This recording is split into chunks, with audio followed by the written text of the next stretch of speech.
नारायण नारायण। आधारे लिङ्गनाभिप्रकटितहृदये तालुमूले ललाटे द्वे पत्रे खोडशार्धे द्विदश दश द्वादशार्धे चतुष्के वासान्ते बालमध्ये डपकटसहिते कण्ठदेशेश्वराणां हं क्षं तत्त्वार्थयुक्तं सकलदलगतं वर्णरूपां नमामि। प्रकाशमानां प्रथमे प्रयाणे प्रतिप्रयाणेऽप्यमृतायमानाम् अन्तःप्रपद्यान्तरसञ्चरन्ति आनन्दरूपामबलां प्रपद्ये। युष्माकं काचिदन्या जगदुपरि समुद्भूतलावण्यवन्या धन्या शैलेन्द्रकन्या त्रिभुवनजननी विश्वमान्या वदान्या।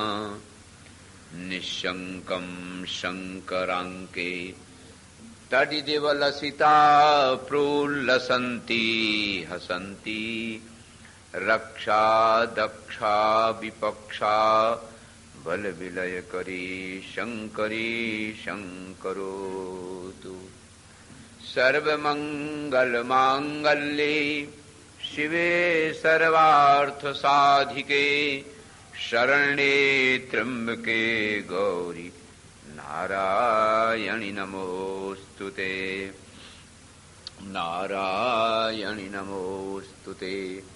शरणागत दीनार्थ परित्राणपरायणे सर्वस्यार्ति हरे देवी नारायणि नमोऽस्तुते। श्रीमन्नारायण नारायण नारायण श्रीमन्नारायण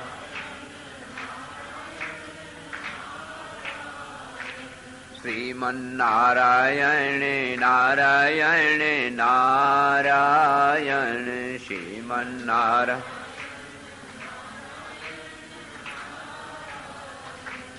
श्रीमन्नारायण नारायण नारायण श्रीमन्नारायण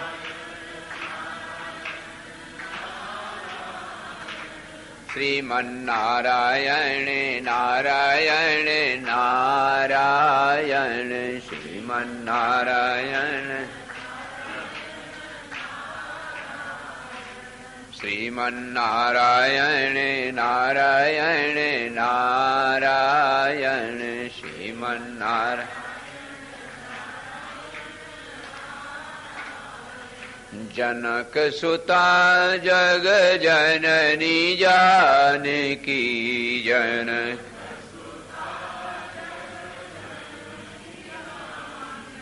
अतिशय प्रिय करुणा निधान की अतिशय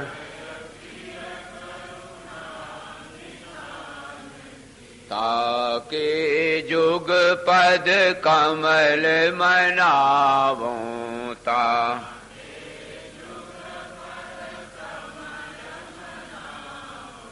जासु कृपा निर्मल मति पावों जासु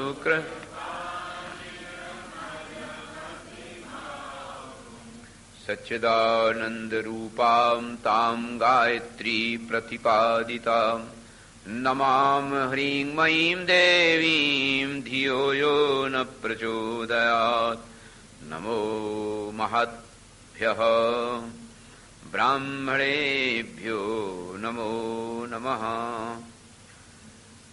परम प्रेमास्पद परमात्म स्वरूप, कल आपने धरती की बात सुनी कि ये संपूर्ण पृथ्वी जिसमें हरिवर्ष, भद्रास, किमपुरुष, नारायण, जम्बू, ये सब विशाल विशाल खंड हैं, वर्ष, और उनमें भगवान के जितने अवतार हुए हैं, मत्स्य, कूर्म, नृसिंह, वराह, राम, इन सब अवतारों में एक एक अवतार की पूजा हुए, और वहाँ का देश, वहाँ का वेश, वहाँ की पूजा की पद्धति, ये सब अलग अलग है। ये बात आपने सुनी। अब थोड़ी जरा ऊपर की बात भी सुन लेते हैं। द्वीप भी आपने सुने कि महाराज प्रियव्रत ने अपने रथ नेमी के द्वारा ये समुद्र बनाए और द्वीप बनाए। 7 द्वीप अपने बेटों को दे दिए, अलग अलग राज्य करने लगे। इतना बड़ा विशाल खंड धरती का, सब ये परमात्मा का शरीर ही है। अब ऊपर की बात ऐसे समझो जैसे चना का 2 दल होता है ना, देवल बोलते हैं उसे, ऐसे 2 भाग है ये। और ये जो कुम्हार का चक्र आप लोगों ने कभी देखा हो, डंडा डाल देता है और घूमता रहता है, और उसमें अगर कोई चींटी घूम रही है तो वो बाकायदे घूमती रहती है। ऐसे धरती की परिक्रमा ये सब ग्रह करते हैं। आप जो ग्रह देख रहे हैं वो धरती की सब परिक्रमा करते हैं। और ये नारायण, इनका विचित्र रूप है। सब देखने में ईश्वर का चमत्कार ये दिखाई देता है कि हम लोग तो केवल थोड़ी सी, जैसे कल मैंने उदाहरण धरती का दिया था, ऐसे काल का भी है। 43,20,000 वर्ष की एक चतुर्युगी होती है, और 71 बीते तो मनवंतर, फिर 14 मनवंतर का ब्रह्मा जी का एक दिन हुआ। और ऐसे ब्रह्मा जी 100 वर्ष तक रहते हैं, तब एक निमेष रुद्र का होता है। और फिर ऐसे 100 वर्ष रुद्र के हुए तो एक निमेष नारायण का हुआ। और हर एक कोई 100 वर्ष रहता है। अब इतने बड़े काल में अगर तुम 50, 60, 70 वर्ष के हो तो इसमें क्या विशेषता है? इसीलिए पानी का बुदबुदा बताया गया जीवन। पानी जब बरसता है तो सूर्य की किरणें और हवा से वो बतासा की तरह बन जाता है। छोटे छोटे बच्चे उसको उठा के खाने के लिए दौड़ते हैं, बतासा है। तो जल के बुदबुद की तरह तो जीवन है। भला इतने हजारों वर्षों का नाप तौल है, तो ब्रह्मा जी का एक दिन ही हुआ उतना। तो हम आप अगर यहाँ के धरती के 100 वर्ष भी जी जाते हैं तो क्या बड़ी विशेषता, इसे आप सोचें जरा। अच्छा, अब देखो एक और विशेषता। इतना बड़ा काल, इतनी बड़ी धरती, और इतना गोलक में सूर्य चंद्र इत्यादि का विस्तार है कि जिसका कोई वर्णन नहीं कर सकता। अब ये जरा ऊपर की बात देखते हैं। ये जो मेरु है, ये मेरु दिव्य है। ऐसे पहाड़ जैसे हम लोग देख रहे हैं ना, ऐसा नहीं, वो दिव्य है। तो 2 दल जैसे बताए, एक दल दूसरे दल को समझ रहा है, और बीच में भगवान सूर्य विराजमान है। तो यहां नारायण तीनों लोकों के सूर्य तपाते हैं। पहले ही उत्तरायण होकर के मंदगति करते हैं, क्योंकि इनका आरोहण स्थान है।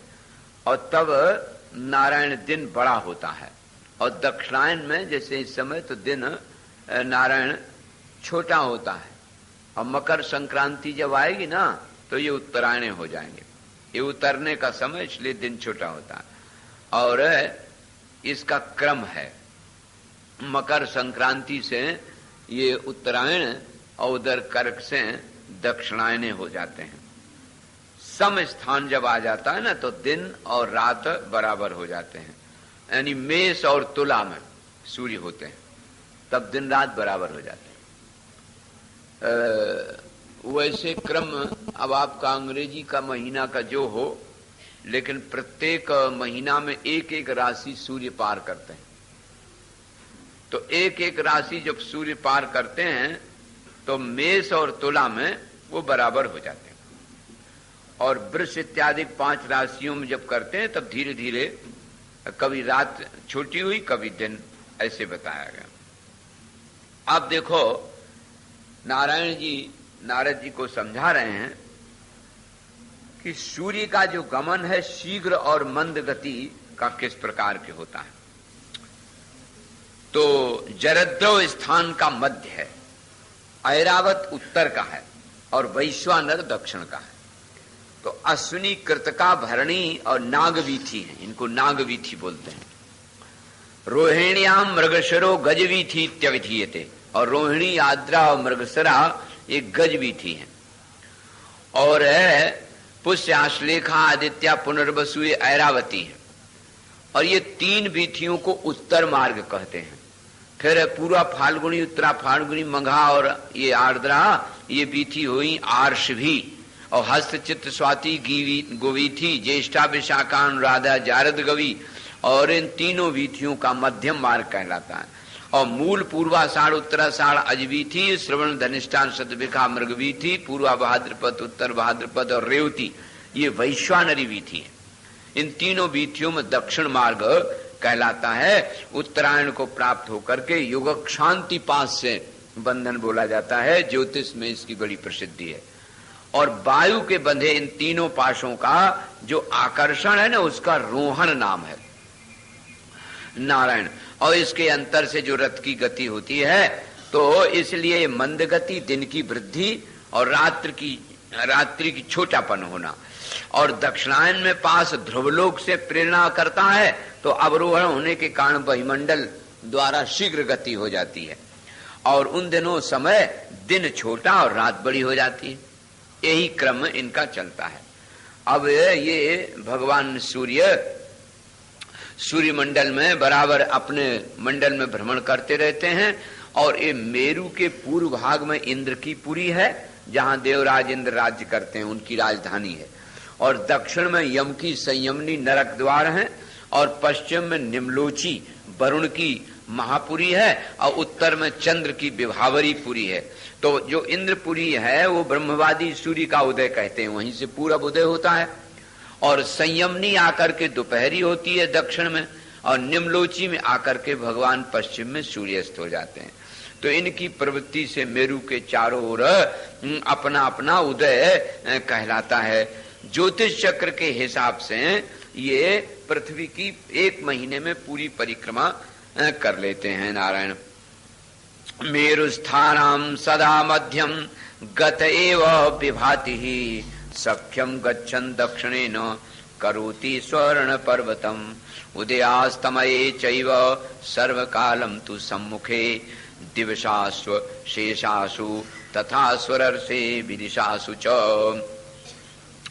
अब नारायण ये बहुत दूर है धरती से, इसलिए दर्शन तो होता है जब उदय हो जाते हैं। ऐसा नहीं कि भगवान कहीं अस्त खत्म चले जाते हों ना, वो पृथ्वी से दूर पड़ता है तो पृथ्वी के क्रम के अनुसार उनका दर्शन होता है। आकाश में आरूढ़ और मध्याह्न भूमि में प्रविष्ट होने के दर्शन अस्त के दर्शन है। और बहुत दूर गमन जब हो जाता है तो आधी रात हो जाती है। इस तरह से स्वर्ण पर्वत की ये प्रतीक्षणा करते रहते हैं। उदय और अस्त में सब समय सामने ही रहते हैं, इसलिए वो धरती वालों को दिखाई देते हैं। और सब दिशा में विदिशाओं में रहते हैं। तो सूर्य का दर्शन होता है, वो उदय का समय है, तिरुभावस्थ का समय है। जब उदय होए तो भगवान को नमस्कार करना चाहिए, उनको जल देना चाहिए। उनके 12 नाम हैं, उन 12 नामों से जो कोई सूर्य को रोज जल देता रहे स्मरण करके, उसके कोई रोग ना होवे। और अगर कोई रोग हुआ होए तो वो नारायण ठीक हो जाता।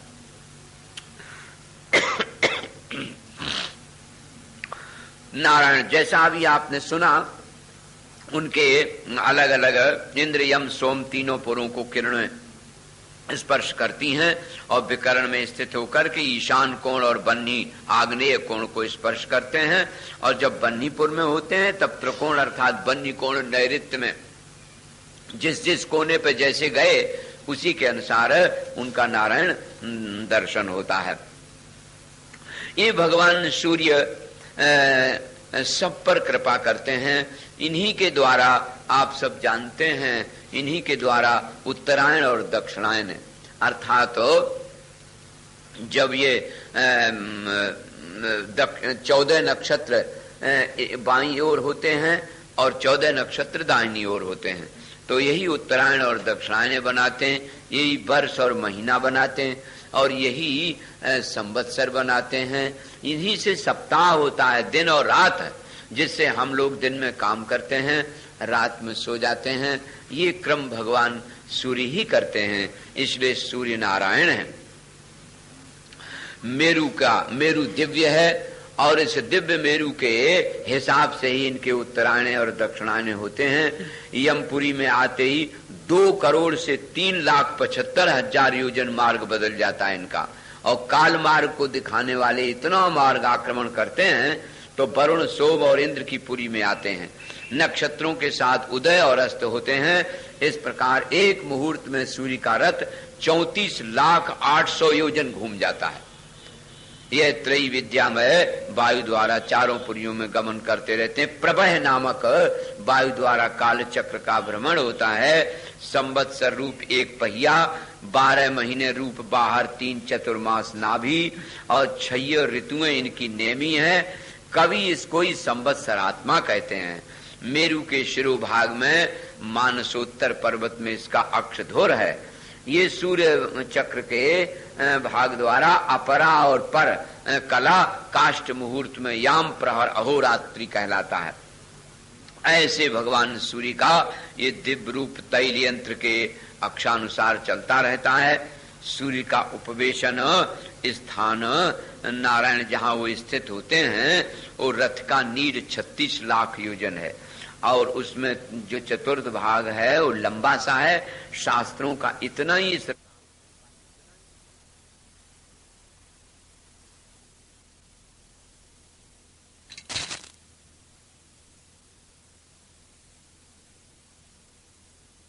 चलाते रहते हैं और इनके अंगुष्ठ प्रमाण वाले बालखिल नामक ऋषि 60,000 सूर्य की ओर मुंह किए और उल्टा चलते रहते हैं। सूक्त वाक्य सूर्य की स्तुति करते हैं।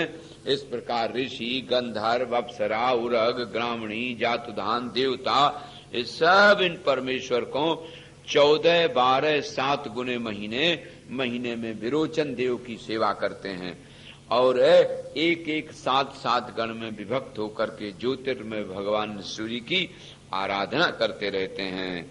नारायण द्विसहस्रम योजनानाम सगव्यूतुत्तरम क्षणात् परेति देव देवेशो विश्वव्यापी निरंतरम। ये भगवान विश्वव्यापी हैं।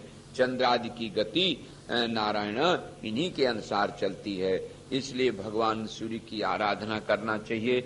उनकी तरफ मुंह करके मलमूत्र नहीं छोड़ना चाहिए और यदि वो न भी दिखें आंखों से बादल इत्यादि के कारण तो फिर उनका समय जान करके उनको रोज अर्चन नमस्कार करना चाहिए। एक कल्याण वालों ने, गीता प्रेस गोरखपुर वालों ने कल्याण में विशेषांक सूर्य विशेषांक निकाला था और उसमें सूर्य की उपासना के द्वारा रोगों की निवृत्ति लिखी गई थी। तो आप लोग ये निश्चय समझें, बहुत से रोग केवल सूर्य की उपासना से ही निवृत्त हो जाते हैं। अब ऐसा नहीं करना चाहिए कि सूर्य भगवान उदय हो गए और पड़े सोई रहे। कोई मेहमान आवे, कोई अतिथि आवे तो उसका हमको स्वागत करना चाहिए। और वो तो महाराज सबके बड़े मेहमान हैं, देवता हैं, इसलिए हमें उनकी आराधना करनी चाहिए। उनके आने के पहले उठ करके स्नान इत्यादि करके उनको जल देना चाहिए। सबसे बड़े देवता है नारायण ये। तो इस प्रकार से ये जैसे कुलाल चक्र पर निरंतर चींटी भ्रमण करती है, ऐसे नारायण ये घूमते रहते हैं। काल चक्र की जो गति है ना, वो मेरु से ही प्रारंभ होती है। इसके पश्चात आते हैं चंद्र देवता। अब आप तो कहेंगे चंद्रमा तक विमाने पहुंच गया। अब हम उसके बारे में तो भाई नहीं कह सकते, लेकिन ये बात जरूर है कि ये जो वर्णन है ये तो महापुरुषों ने अपने हिसाब से विचार के वर्णन किया है। चंद्र की गति देखो, सूर्य के संवत्सर भोग को 2 पखवारों में भोगते हैं, एक कृष्ण पक्ष और एक शुक्ल पक्ष।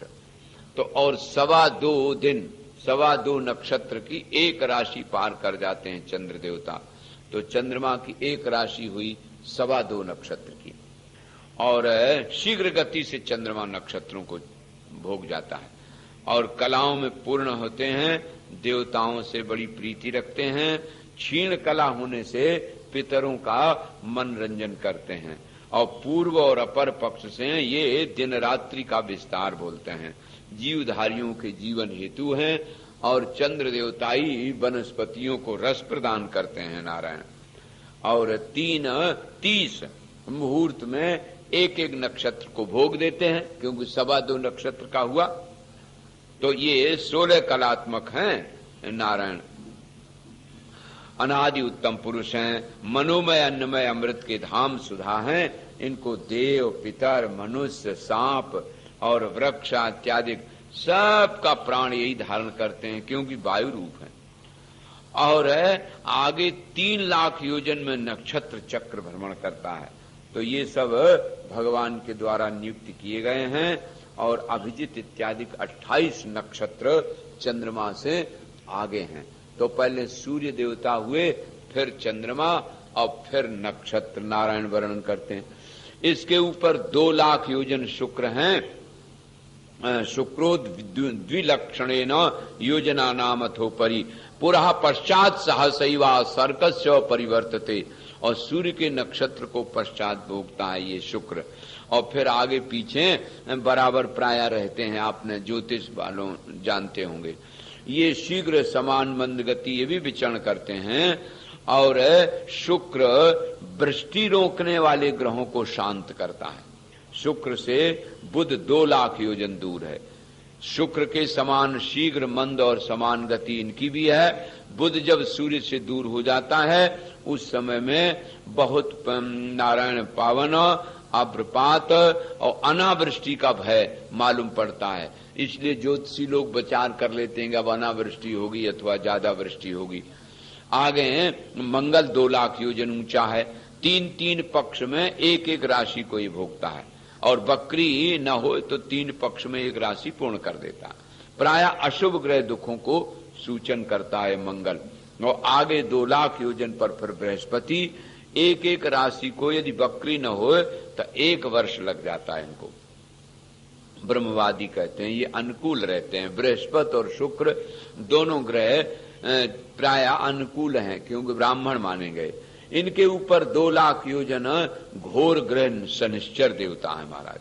ये 30 महीने में एक राशि को पार करते हैं। तो यह महाग्रह 12 राशि भोग करता है महाराज। ज्योतिषियों ने इसे सबसे अशुभ ग्रह माना है।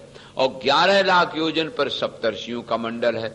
और ये 7 मुनि लोकों के मंगल निमित्त हमेशा विष्णु पद की प्रदक्षिणा करते रहते हैं।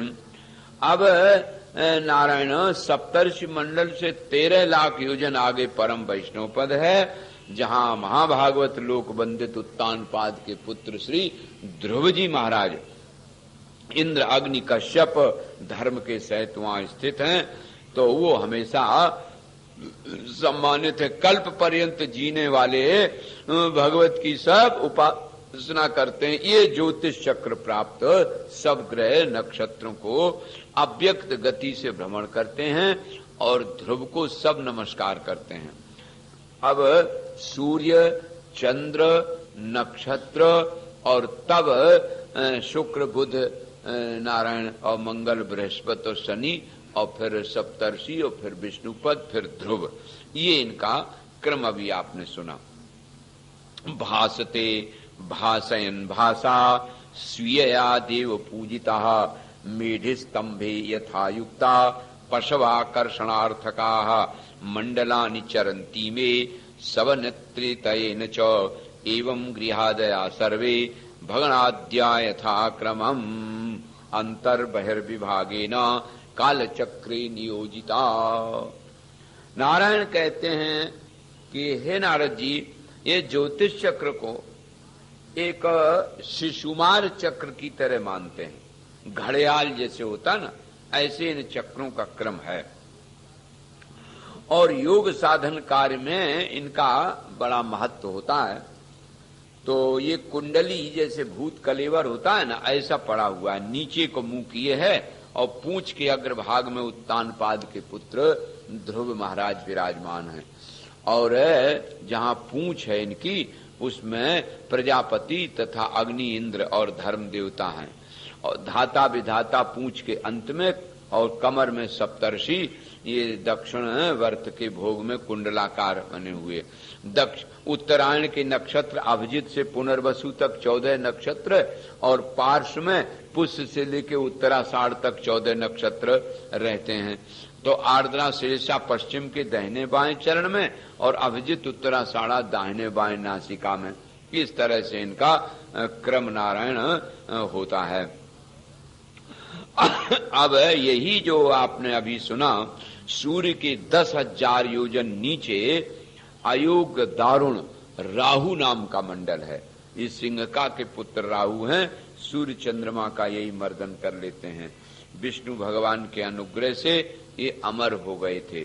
आपने वो कथा मालूम सुनी होगी कि जब भगवान मोहिनी रूप रख करके और अमृत बांट रहे थे देवताओं को, तो उसी समय में नारायण ये सूर्य और चंद्र के बीच में आ गए राहु। तो भगवान सूर्य ने इशारा कर दिया तो भगवान ने सुदर्शन चक्र से 2 कर दिया। यही राहु केतु सिर धड़ हो गए। चूंकि ये अमृत ले चुके थे इसलिए अमर हैं। और अभी सूर्य चंद्र पर बैर निभा के ये ग्रसने भी आ जाते हैं नारायण। असल में ये राहु और केतु यही राग और द्वेष हैं।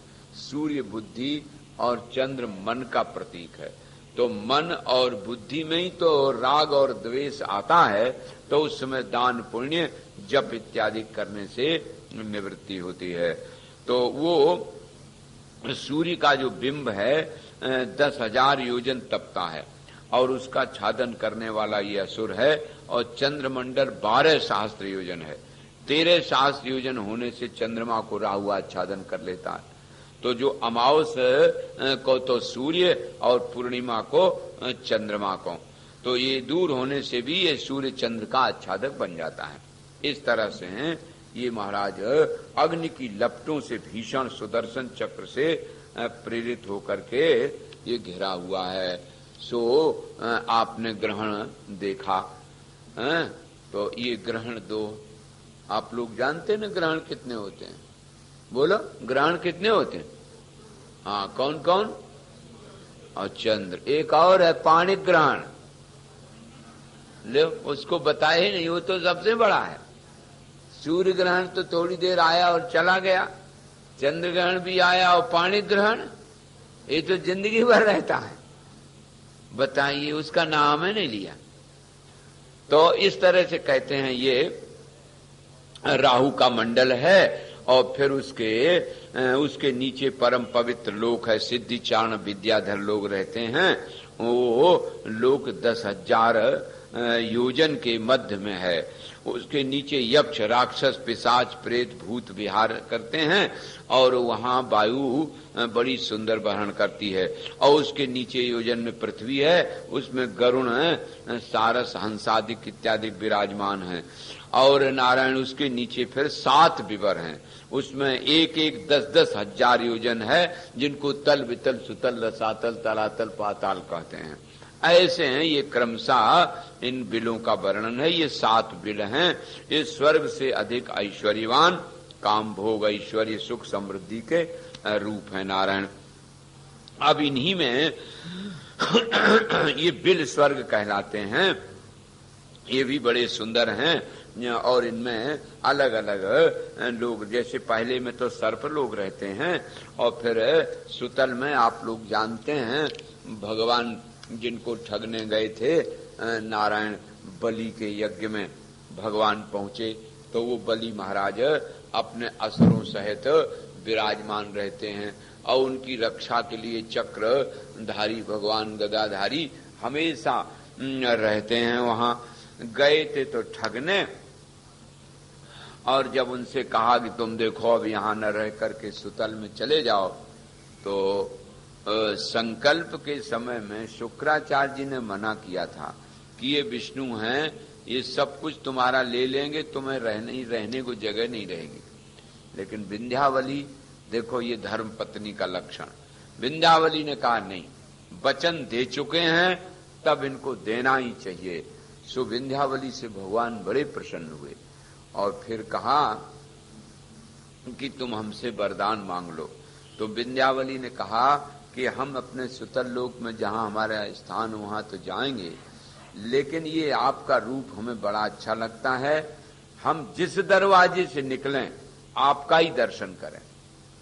अब इनके 52 दरवाजे थे महाराज, तो 52 रूप धारण करके वहां रहे, चौकीदारी प्रारंभ कर दी। अब लक्ष्मी जी ने देखा कि बहुत दिन हो गए देवता जी आए नहीं, तो बृहस्पति जी ने फिर युक्ति बताई कि ऐसा करो, तुम श्रावणी आने वाली है, राखी बांध दो जाके। तो लक्ष्मी जी ने बलि के राखी बांधी। तो भैया ने कहा कि अब तुम हमारी बहन हो गई, हमसे जो चाहो सो मांग लो। बोले कि और हमें कुछ नहीं चाहिए, ये पहरेदार हमें दे दो, बहुत दिन से यहाँ है। तो वे हंसने लगी कि अच्छा तुमने खैर चालाकी से ले लिया, अच्छा ले जाओ। तब वो पहरेदारी छूटी, नहीं तो वॉचमैन बने वहां सवेरे सवेरे बैठते थे भगवान। बड़े धर्मात्मा हैं बलि और बड़े तेज संपन्न हैं, ये वहां सुतल में रहते हैं।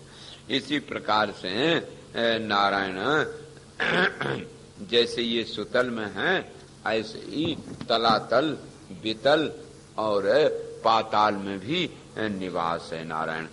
तो अब कहते हैं कि देखो ये शेष भगवान जहां रहते हैं उनकी सेवा में कुहक, तक्षक, सुषेण, काली, नाग इत्यादि रहते हैं, और इसी के नीचे रसातल है।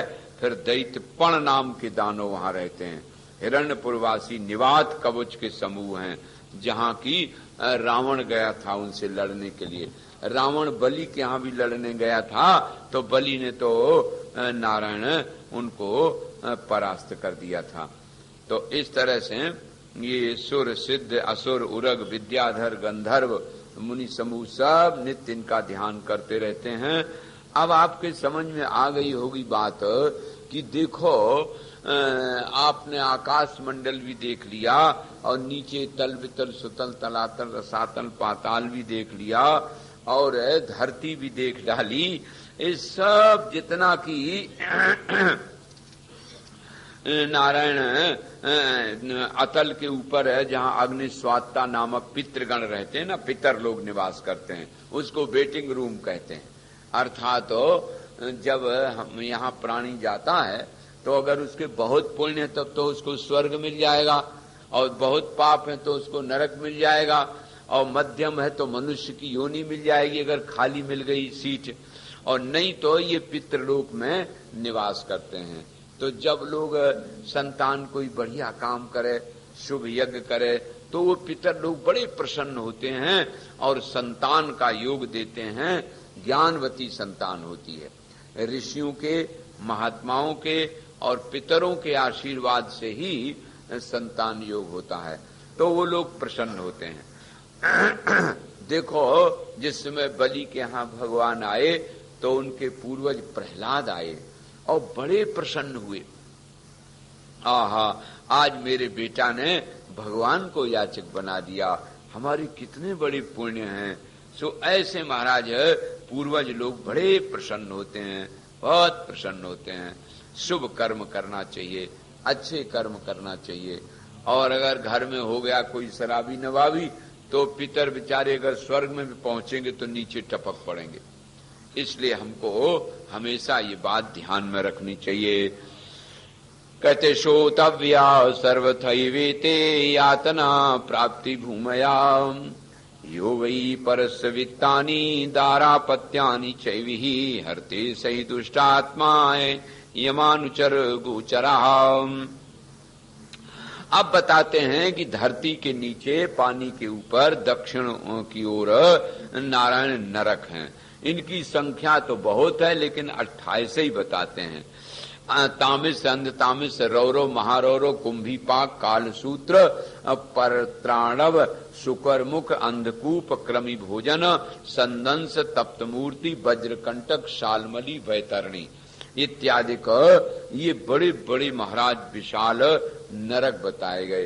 वैसे देखो भाई, नरेव नरकहा, जो व्यक्ति मान लीजिए यहां उसने कोई अधर्म अन्याय का कर्म किया और वो अधर्म अन्याय का कर्म कर लिया और जज को दे दी रिश्वत और वो बच गया, तो फिर वो जो कुकर्म करने का, कुकृत्य का जो फल था ना, वो कहीं चला नहीं गया, वहां भोगना पड़ेगा। इसलिए भगवान की जो अदालत है वो ये है, ये भगवान की अदालत है। आपकी अदालत में तो रिश्वत से काम चल जाता है ना, छूट गए, लेकिन भगवान की अदालत में नहीं छूटता है। वहां जो यहां करोगे उसका वहां फल भोगना ही पड़ेगा, और यहां जो दोगे सो वहां मिलेगा। जमदूत नारायण एक जीव को लिए जा रहे थे, सो नीचे से बड़ी धूप और ऊपर से सूर्य की प्रखर किरणें और बड़ा बालू तचे, तो बोले कि हमारे तो, क्योंकि जब शरीर छूटता है ना तो ये स्थूल शरीर तो यहीं रह जाता है, एक अतबाही शरीर होता है उसको यातनामय देह कहते हैं, उसमें ये सूक्ष्म शरीर प्रविष्ट हो जाता है और फिर उस यातनामय देह में उसको चाहे जला दो तो जलता नहीं है, काट दो तो कटता नहीं, वो बना ही जाता है यातनामय देह। सो फिर जब वो जलने लगा तो कहा महाराज पैर जल रहे हैं, ऊपर से भी बड़ी तेज आंच लग रही है, मेरा पैर में कोई जूता या छाता होता। तो उन्होंने कहा हाँ हाँ, तुमने कहा क्यों नहीं, यहां तो सब मिलता है, लेकिन तुमने किसी को जूता छाता दिए हैं कभी? बोले सो तो नहीं दिए। 4-5 मुदगर खोपड़ी में और धर जमाए, जब नहीं दिए तो यहां कहां मिल जाएगा। फिर बोला कि क्या बताएं, प्यास लगी बहुत जोर, 2 घूंट पानी अगर मिल जाता। बोले अच्छा, तूने अपने जीवन में कभी किसी प्यासे को पिलाया, कभी प्याऊ बैठाया, कभी किसी को तृप्त किया? बोले सो तो नहीं किया। तब 4 मुदगर और खोपड़ी में धर जमाए, जब तूने किसी को नहीं तृप्त किया, किसी के प्यास नहीं बुझाई, तो फिर तेरी प्यास कैसे बुझे? तो नारायण यहां यही निर्णय किया जाता है, जो देते हैं सो मिलता है। अब आगे इसी प्रकार से थोड़े नरकों की भी बात सुन लेते हैं। वो कर्म भेदा कतिविधा सनातन मुने मम श्रोतव्या सर्वथैवेते यातना प्राप्ति भूमया। कहते हैं कर्म भेद से इनका भी महाराज हमें वर्णन करो। नारद जी ने कहा, तो बोले कि देखो मैं बता रहा हूं, सब प्राणियों को बड़े बड़े ये नरक मिलते हैं जिन्होंने निष्प्रयोजन प्राणियों की हिंसा की है।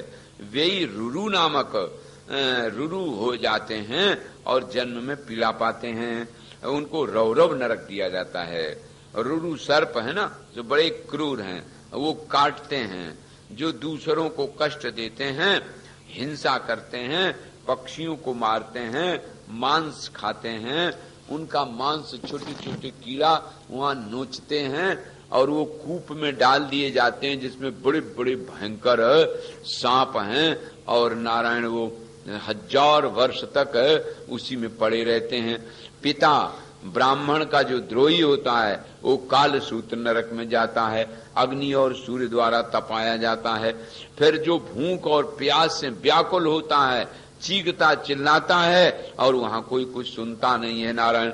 और जो पाखंडी होता है, भक्तों की हंसी करता है, राजा और राजपुरुष अधर्म से प्रजा को जो दंड देता है, जो ब्राह्मण के शरीर में दंड प्रहार करता है, वह भी नरक में जाता है। सूकर मुख नाम के नरक में बड़ी पीड़ा होती है। जो शास्त्र के अनुसार पंचयज्ञ अनुष्ठान पूर्वक नारायण नहीं रहता है और भोग में ही रात दिन लिप्त रहता है, वह भयंकर कीड़ों के कुंड में लाख योजन विस्तार में जाता है। और जो नारायण अपने आप जो वस्तु मिली है उसको वितरित करके नहीं खाता। तुमको अन्न मिला, अन्न बांट के खाओ। तुमको वस्त्र मिला, जिनके पास नहीं उनको दो। ये नहीं कि 100 साड़ियां महाराज व्यर्थ में ही बकस में धरे रहते। अरे वही ज्यादा ज्यादा 7 नहीं 14 रख लो। 14 एक दिन की 2 हो गई।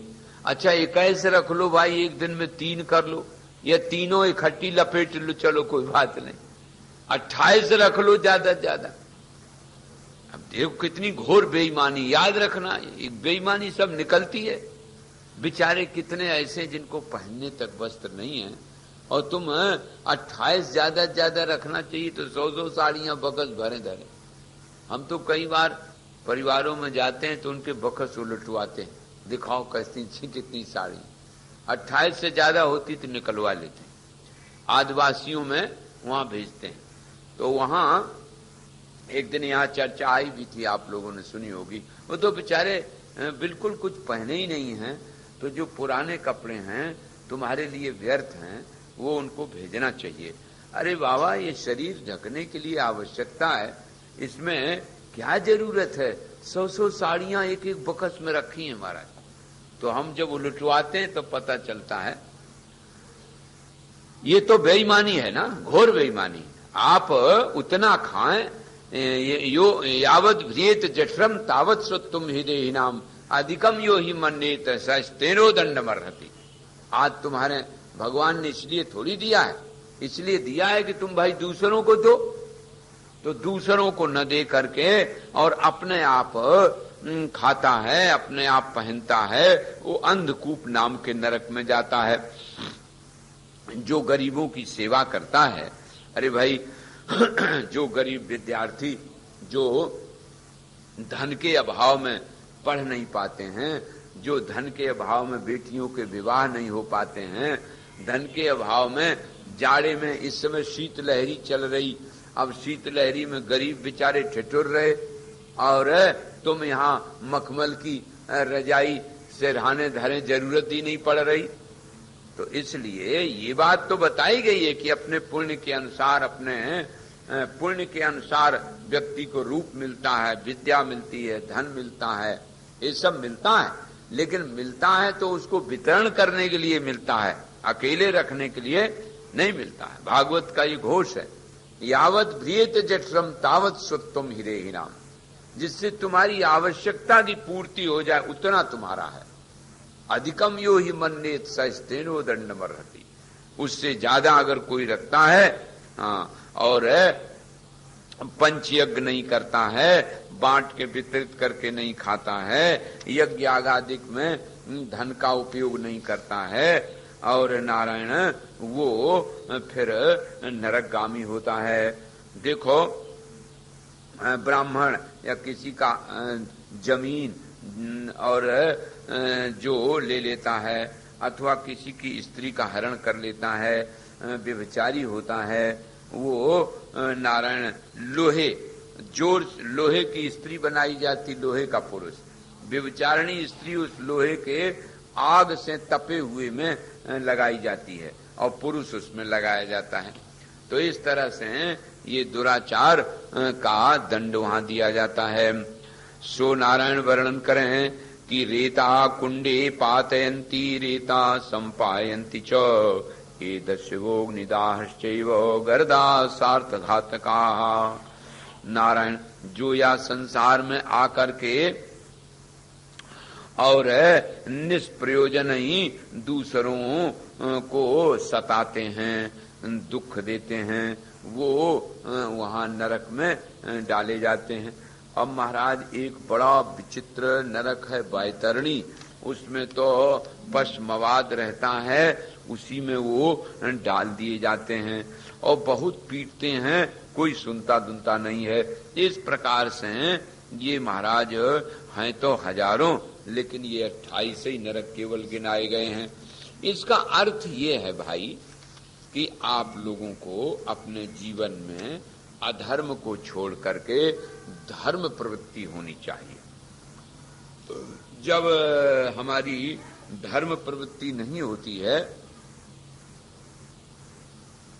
तो इसलिए ये दुखी होते हैं प्राणी, और इनमें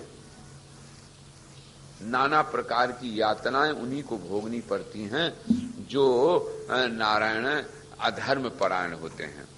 अच्छा, ये पुराणों में एक बात आप ध्यान रखें, पुराणों में 3 प्रकार के संदेश होते हैं, शिक्षा होती है। एक तो भय दिखाए के, और एक लोभ दिखाए के, एक लोभ दिखाए के, एक भय दिखाए के, और एक प्रीति दिखा के। यही पुराणों में संकेत होते हैं। तो जैसे नरकादिकों का वर्णन है तो भय दिखाए के है कि जिससे तुम अधर्म को छोड़ के धर्म परायण हो, किसी के स्वत्व का हरण न करो, सबको समान अधिकार है। ये बात नहीं है कि धनी क्यों हुए, ये तो अपने पुण्य से हुए। जब पुण्य किया तो उनको धन मिला, विद्या मिली, रूप मिला, ऐश्वर्य मिला, ये तो बढ़िया है। तो पूर्व पुण्य थे तो उससे मिल गया, तो अब मिल गया, तो अब मिलने पर ये कर्तव्य हो गया कि जिन्हें नहीं मिला उनको देना चाहिए, बांटना चाहिए। गीता में भी ये बात आई है कि अपने ही खाए के पकाए लिया सोए गए, ये तो जीवन जीवन नहीं है। दूसरों को भी खिला के जो खाते हैं, एक व्यक्ति वो हैं जो अकेले खा लेते हैं, एक व्यक्ति हैं कि सैकड़ों को खिला के खाते हैं। तो असल में मूल बात एक ये है कि जीवन उन्हीं का धन्य है जो सैकड़ों को खिला के खाते हैं। और जिनके जीवन में सैकड़ों को खिलाने की प्रवृत्ति नहीं है, अपने खा के लेते हैं, उसको अमोघा पार्थ सजीवती, वो तो व्यर्थ ही जीवित रहता है, ऐसे समझ लेना चाहिए। नारायण जो अवसर हैं, जैसे तिथि त्योहार हैं, जन्माष्टमी है, रामनवमी है, होली है, दिवाली है, दशहरा है, एकादशी है, पूर्णिमा है, ये पर्व हैं। इन पर्वों में ऐसे अवसर मिलते हैं, कभी कभी समय मिले नारायण तो कुछ फल ले ले, कोई वस्तु ले ले, अस्पताल चले गए। सरकारी अस्पतालों में व्यवस्था जरा गड़बड़ रहती है, बेचारे बहुत से गरीब ऐसे पड़े रहते हैं, उनको कुछ दे आए, फल फूल अन्न वस्त्र। तो इस तरह से ऐसे बहुत से अवसर आते हैं जिन अवसरों पर आपको नारायण ये अवसर मिलता है। अब बोले, नारद जी के पूछने पर कहा नारायण ने कि आप यही ना समझें कि ये सब नरकों का वर्णन कर दिया, ये तो बड़े भयानक हैं, इनसे कैसे छुटकारा मिलेगा। तो कहते हैं इसके लिए भी उपाय है, और वो आराधन माँ का करने से ये फिर नरकों का दरवाजा नहीं आना पड़ता है। तो देखो वो किस प्रकार से है, संकट से, संपूर्ण संकटों से रक्षा करने वाली महामाया, उसकी पूजा करना चाहिए। तो परवा के दिन घी से पूजन करे, और ब्राह्मण के निमित्त फिर वो घी दे देवे तो रोग नहीं होता है। और द्विज को जगदम्बा का शक्कर से पूजन करे, सरकर, और वो सरकर फिर दान में दे दे तो उम्र बहुत बड़ी हो जाती है। द्वितीया के दिन शर्करा दान करने से नारायण दीर्घायु होता है। तो कभी बाल अरिष्ट होते हैं न बच्चों के, तो फिर द्विज के दिन शक्कर दान में दी जाती है। और तृतीया को देवी का दूध से पूजन करे और ब्राह्मण को दे, क्षीर देने से दुख दूर हो जाते हैं। चौथ को नारायण ब्राह्मण को पुआ, गेहूं के आटा में गुड़ मिला करके पुआ बनाते हैं, पूड़ी की तरह, मीठी पूड़ी बोलते हैं, तो वो विघ्न दूर हो जाता है।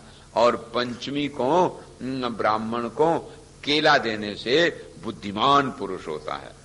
और नारायण ब्राह्मणाय च प्रदातव्यम मधुकांतिर्यतो भवेत। और फिर छठ को शहद देवे और सप्तमी को गुड़ नारायण ब्राह्मण को दे तो शोक नहीं होता है। अष्टमी को नैवेद्य नारियल का देना चाहिए और नवमी को नारायण लाजा खील जिसको बोलते हैं उससे परलोक मिलता है और दसवीं को काले तिल चढ़ाए और नारायण तो यम का भय नहीं रहता। एकादशी को दही से पूजन दधी नारायण और द्वादशी को चूड़ा दे तो देवी को प्रसन्नता होती है। 13 को चने देने से और संतान पैदा होती है 13 को चना दान करने से। और कहते हैं 14 को नारायण निमित्त सत्तू देव तो शंकर जी बहुत प्रसन्न होते हैं। और पूर्णिमा को अपर्णा का खीर देवे, भगवती देवी को खीर हवन भोजन में देवे, भोग में लगाए तो उनसे पितरों का उद्धार होता है। इस तरह से सब तिथि में पूजा के अनुसार माँ का कृपा हस्त मिलता है।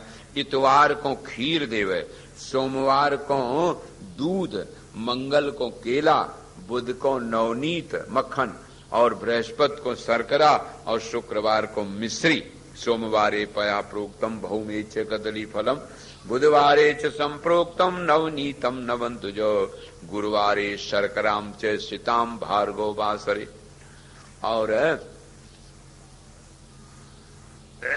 शुक्रवार को भार्गव वासर कहते हैं। तो इसमें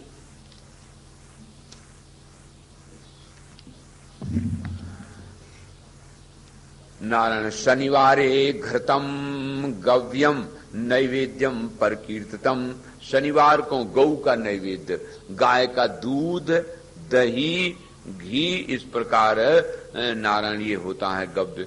अब नक्षत्रों का भी क्रम है, घी, तिल, शक्कर, दही, दूध और मलाई, दधी, कूर्ची, लड्डू, फेनी, घृत, कसार, पटल नारायण और घृत, पूर, मता, परम, बटकम, कोकर, सकम, पूरणम, मधु, सूरणम, गुड़म, पृथुक, द्राक्षे च, खरजूरम चैव चारकम, अपूपम, नवनीतं च, मुदगम, मोदकमेव च। यही क्रम नक्षत्र के हैं महाराज। 27 नक्षत्रों का वर्णन किया।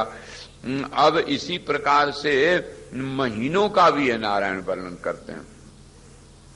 वो महीना भी उसी क्रम से नारायण बोले जाते हैं। आप देखो कैसे बोलते हैं, देखो इनका करण का वर्णन है, फिर महीनों का भी वर्णन है।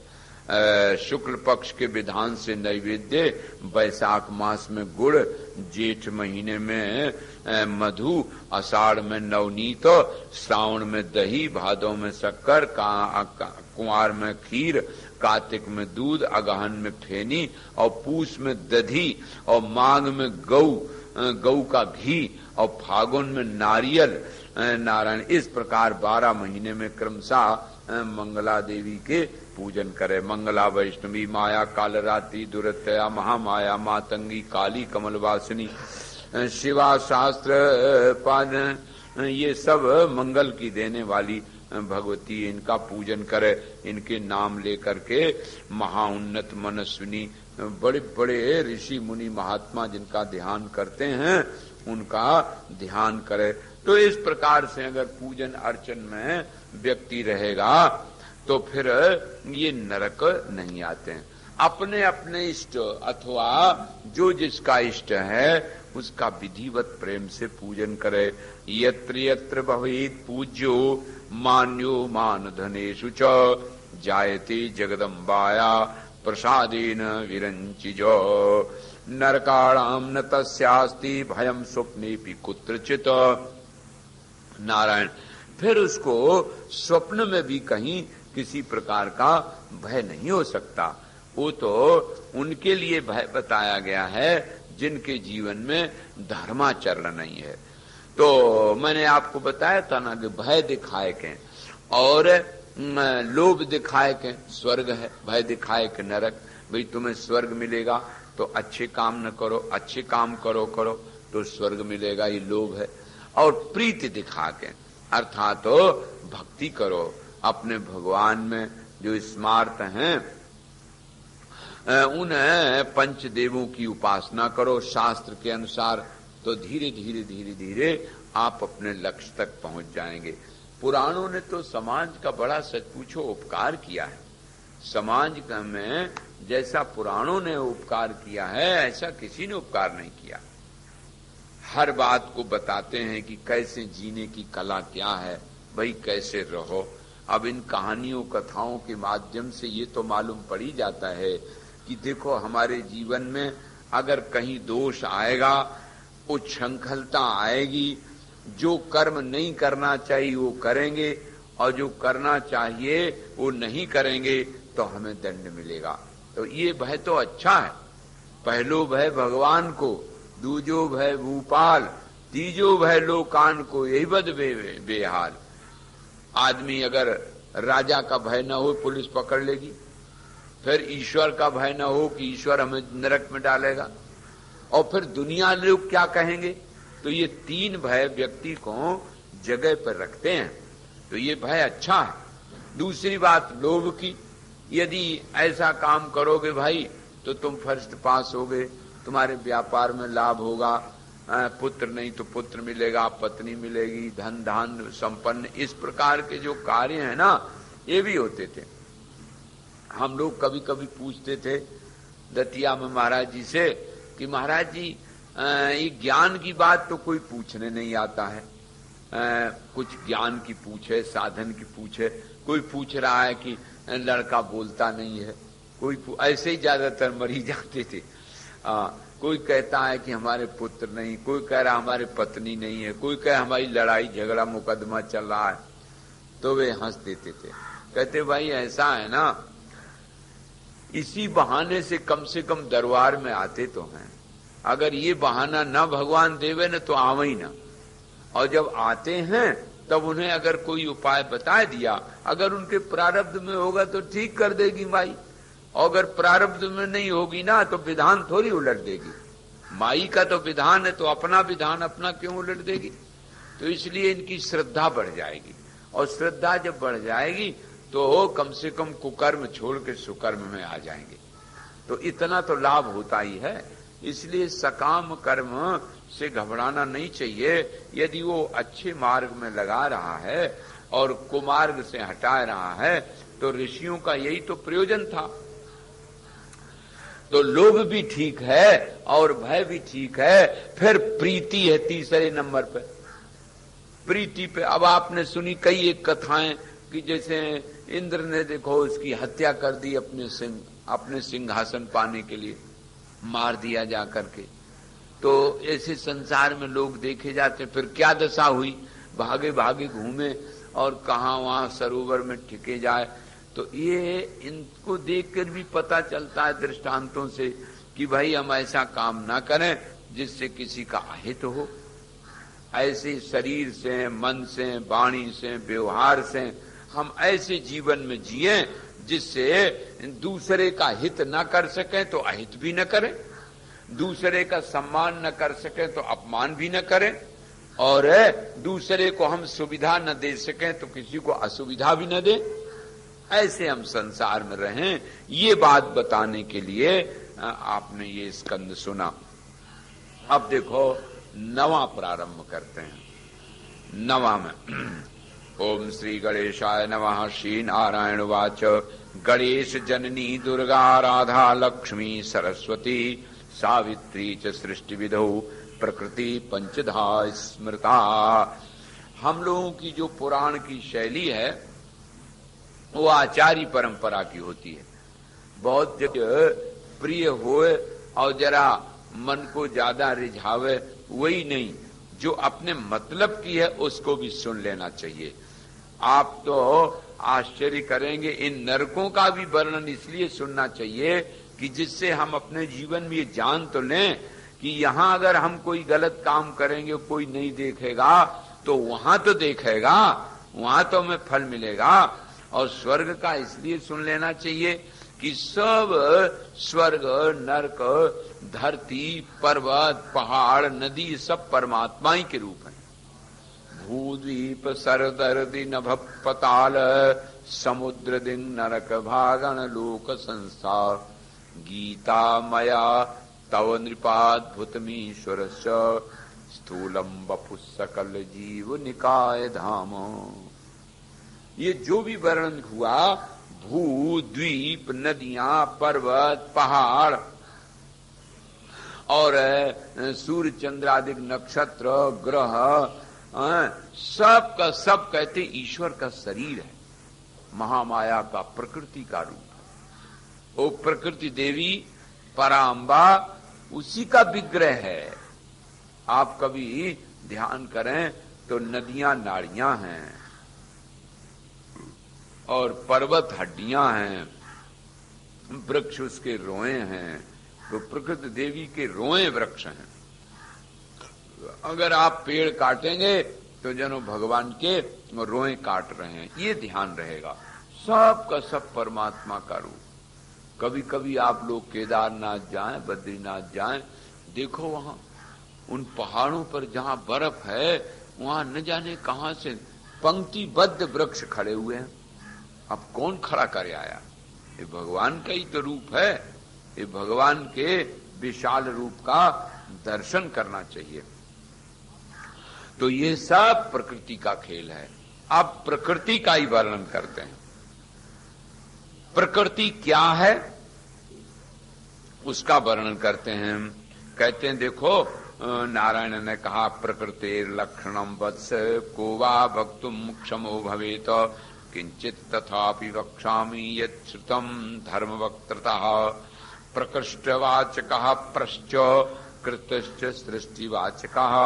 प्रकृति है ना, 3 अक्षर। तो प्रा माने प्रकृष्ट और कृति माने सृष्टि, आकार। सृष्टौ प्रकृष्टा या देवी प्रकृति सा प्रकीर्तिता। ये जितना भी नाम और रूप प्रपंच दिखाई दे रहा है ना, एक ब्राह्मण देवता घर से निकले तो बीच में एक कुम्हार का घर पड़ता था, तो वहां मिट्टी का खूब बड़ा सा ढेर लगा हुआ था। अब इधर से गए तो मिट्टी का ढेर लगा रहा था, अरे इतनी मिट्टी आ जाई। और उधर से जब लौट के आए तो वहां मिट्टी थी नहीं, सब बर्तन बन गए। तो बोले अरे भाई यहाँ मिट्टी सब यहाँ तमाम ढेर लगा था, वो कहाँ गई? तो कुम्हार ने कहा कि यही सब तो है जो घड़ा बन गए, सुराही बन गई और सरवा बन गए, दिया बन गए, यही सब है मिट्टी। तो मिट्टी ही घड़े में सुराही में आकारों में आ गई। तो यही जो प्रकृति है ना, जिसको अभी आप सुन रहे थे, नदी पर्वत पहाड़ और स्वर्ग नरक सब, ये सब प्रकृति है। यही प्रकृति आकारों में बन जाती है। यही इसका अर्थ प्राकृति का है। कृति कृति है, कृति माने आकार और प्रा उसमें जोड़ दिया। जो विविध प्रकार की आकृतियां धारण करे उसका नाम प्रकृति है। नारायण अब वर्णन करते हैं कि गुणे सत्वे प्रकृष्टे च प्राशब्दो वर्तते श्रुतः मध्य में रजसी कृश्च ती शब्दस्तमसि स्मृता प्रकृति। तो प्री हुआ सत्वगुण और क्री हुआ रजोगुण और ती हुआ तमोगुण। तो ये अलग अलग गुण के अनुसार हैं, त्रिगुणात्मक रूप है इनका और उसी का नाम प्रकृति है। इसी का नाम प्रधान बोलते हैं। प्रथमे वर्तते प्रश्च कृतिश्च सृष्टिवाचकः सृष्टिरादौ च या देवी प्रकृति सा प्रकीर्तिता। यही प्रकृति का नाम है जो संपूर्ण गुणों को नारायण मिलाए के और अलग अलग गुणों के अनुसार सृष्टि रचे। सत्व गुण के अनुसार दैवी गुण वाले होते हैं और रजोगुण के अनुसार वे जो बहुत कामी क्रोधी होते हैं और फिर तमोगुण प्रधान राक्षस लोग होते हैं जिनके जीवन में धर्म नाम की वस्तु नहीं होती है। तो इसलिए वही प्रकृति, वही परमात्मा का रूप है, वही पराम्बा भगवती का स्वरूप है। रूपाच नित्या सच सनातनी यथात्मा च तथा शक्तिर यथाग्नौ दाहिका स्थिता। जैसे अग्नि में दाहिका शक्ति होती है, ऐसे प्रपंच में ये शक्ति स्वरूपा है नारायण। अतएव ही योगेन्द्र स्त्री पुंभेदो न मन्यते। इसमें शक्ति और परमात्मा कैसा है? नवई सदेवा सुरमर तित्रियग। ओ देवता, असुर, मर्त, पशु, पक्षी, ये नहीं कहा जा सकता कि वो यही है, वो तो सब है। जो मछली बन जाए, कछुआ बन जाए। तुलसीदास जी महाराज ने बड़ा संकेत किया कि हे प्रभु, अभी तक आप कछुआ भी बने, मछुआ भी बने, मछली बन गए, सब कुछ बन गए, अब आप हमारे ऊपर एक कृपा करो। बोले क्या करें? बोले अब तुम मछली पकड़ने वाले बन जाओ। लो, कहा क्यों? फिर बोले कृपा डोरी बंशी पद अंकुश परम प्रेम मृदु चारो यही विद हरऊ बेधि मेरो मन कौतुक नाथ तिहारो। कृपा डोरी, कृपा की तो हो डोरी, और जो बंशी लगाई जाती है वो आपका जो चरण चिन्ह है। बंशी पद अंकुश परम प्रेम मृदु चारो। और आपका जो प्रेम है यही चारों बन जाए, उसमें जो मछली के लिए लगाया जाता है। और ऐसे मेरा मन आप ले लो प्रभु, आप ले लोगे करुणा सागर, तो फिर आपका तो कौतुक है और हमारा काम बन जाएगा। ये बताते हैं। तो जितने भी नाम और रूप हैं सब प्रकृति के स्वरूप हैं, यही विचार करना चाहिए नारायण। और इसमें स्त्री पुरुष का हिसाब नहीं है। नवई सदेवा सुरमर तित्रियग न स्त्री न खंडा न पुमान न जंतु नायम गुणा कर्म न सन्न चासन निषेध शेषा जयता दशेषा। जिसका कभी निषेध न किया जा सके वही परमात्मा मूल रूप में है। साविर्बभूव सहसा मूल प्रकृतिरीश्वरी तदा गया पंचविधा सृष्टि कर्म विभेदिका। और वही 5 प्रकार से रचना में पूजा की पद्धति की वजह से अपने को बना लेती है।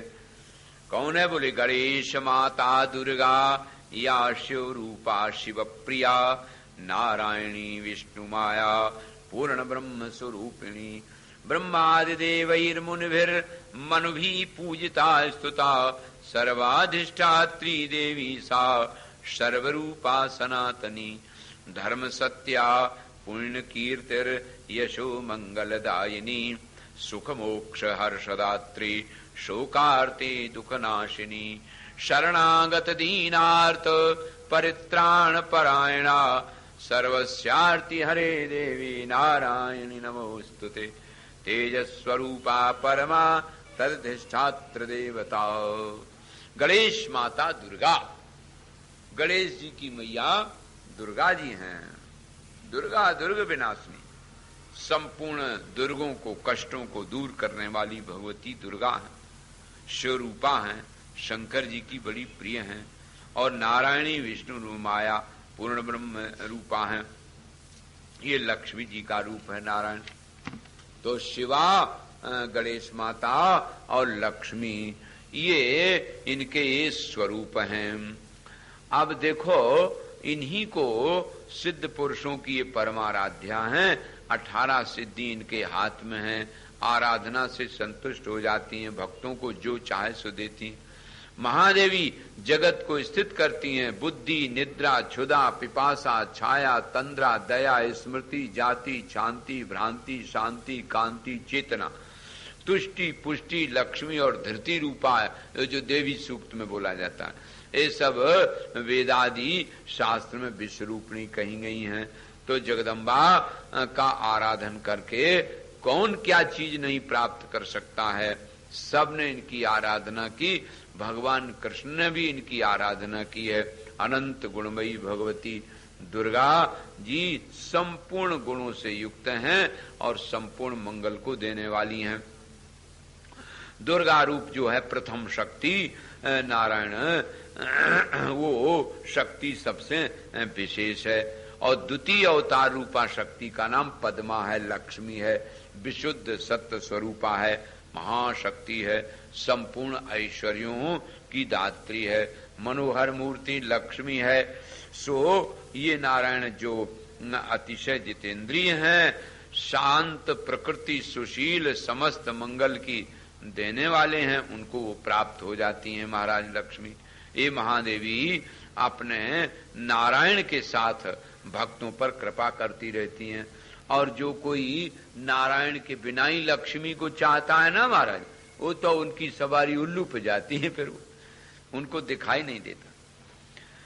पतिव्रताओं में श्रेष्ठ हैं और इनकी आराधना करने से शक्ति प्राप्त होती है। संपूर्ण शस्य को धारण करने वाली हैं, सती धर्म का पालन करने वाली महालक्ष्मी वैकुंठ धाम में अपने नारायण के साथ विराजमान रहती हैं। सो महाराज राजलक्ष्मी, पुरुष लक्ष्मी, नारायण ये, और घर में वही ग्रह लक्ष्मी कहलाती है। तो इस तरह से महाराज इनका आराधन करने से सब कुछ प्राप्त हो जाता है। अब अनंत विश्व की समस्त विद्या स्वरूपा महाशक्ति सो सबके मनुष्य के हृदय में और बुद्धि में जो विराजमान है, वो स्मृति देने वाली, शक्ति और प्रतिभा देने वाली वो तीसरी हैं, उनका नाम सरस्वती भगवती है। सुधी पुरुष इनके विषय में नारायण पंडिताई करने के लिए, विद्वता प्राप्त करने के इनका ध्यान करते हैं। संदेह नष्ट करने के लिए महाशक्ति सरस्वती जी हैं महाराज।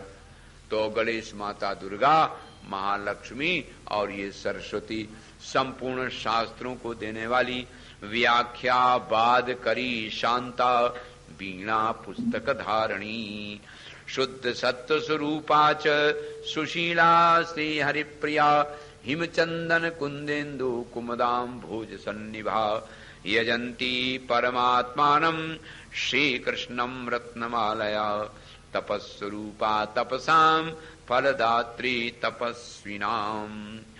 ये सरस्वती जी महारानी शुद्ध सत्व स्वरूपा हैं, सुशील और श्री हरि को अत्यंत प्यारी हैं। वर्ण इनका श्वेत चंदन के समान बर्फ की तरह है। ये सदा रत्नन की माला धारण करें, श्री कृष्ण के नाम का जप करती रहती हैं और तपस स्वरूप हैं, तपस्वियों को फल देती हैं। सब सिद्धियों के देने वाली विद्या स्वरूपा सरस्वती भगवती हैं। इनका जो कोई आराधन करेगा उनको विद्या प्राप्त होती है। वेद में जो जगदम्बिका तीसरी देवी कह के बताया गया, वही तीसरी देवी सरस्वती हैं। नारायण अपरा देवी हैं। अब देखो चौथी बता रहे हैं, चारों वर्णों की जो जननी है, संपूर्ण वेदों को, छंदों को उत्पन्न करने वाली, संध्या वंदन मंत्र और तंत्र का जो मुख्य बीज हैं, वो सब सबसे श्रेष्ठ तपस्विनी होकर के ब्राह्मण जाति की और ब्राह्मण तेज और सम प्रकार संस्कार से स्वरूप हैं, पवित्र रूपा। उनका नाम सावित्री है, कोई कोई उन्हें गायत्री कहता है, और वो ब्रह्मलोक में हमेशा निवास करती हैं। ये चौथी शुद्ध सत्य स्वरूपा परमानंद रूपा है, सनातनी हैं, मोक्ष देने वाली हैं, ब्रह्म की तेजोमय शक्ति है नारायण। इनके चरण रेणु के स्पर्श मात्र से जगत पवित्र होता है। गायत्री और सावित्री से ब्राह्मणों को तेज और बल और शक्ति मिलती है। विश्वामित्र जी महाराज ने इनकी आराधना से नई सृष्टि ही बना ली थी। ऐसे ये सुंदर हैं। श्री कृष्ण को प्राणों से भी नारायण ये अधिक प्यारी हैं। वो है पांचवी, उनका नाम श्री राधा जी है। सो ये हमेशा अधिष्ठात्री देवी हैं और प्रकृति देवियों में सबसे सुंदर और श्रेष्ठ हैं। सब पदार्थों में विद्यमान हैं, सौभाग्य के गर्व से गर्वित हैं। श्री कृष्ण के वामांग में ये विराजमान है। क्या गुण उनके तेज में, उनकी अपेक्षा कोई तेजस्वी नहीं है। परमानंद स्वरूपा, धन्या मान्या, सबकी पूजता हैं। रास क्रीड़ा के लिए भगवान श्री कृष्ण के साथ विराजमान रहती हैं, इसलिए इनका नाम रासेश्वरी वृषभानंदिनी श्री राधा जी गोलोक धाम में इनका निवास है। इन्हीं ने संपूर्ण गोपियां उत्पन्न की हैं। इस प्रकार से ये 5 देवियां, दुर्गा जी, गणेश माता, लक्ष्मी, सरस्वती, सावित्री और ये नारायण राधा जी, ये यद्यपि सत्वादि तीनों गुणों से अतीत परे, निर्विकार, निराकार, निर्विशेष ही हैं, लेकिन ध्यान और पूजा करने की वजह से इनके आकार, इनकी पूजा विधि, इनके स्तोत्र और इनके गुणों का वर्णन किया गया है। वस्तुतः इनका जो स्वरूप है वो तो निर्विकार, निराकार ही है। दृष्टि दृष्टा न साचेशई सुरेन्द्रई मुनि पुंगवई बन्नी शुद्धान सुखधरा नानालंकार भूषिता कोटि चंद प्रभा पुष्ट सर्वश्री युक्त विग्रह श्री कृष्ण भक्तिदासैक कराच सर्व संपदाम अवतारे च वाराहि वृषभानुसुता चया यत्पाद पद्म संस्पर्शात पवित्रा च वसुंधरा।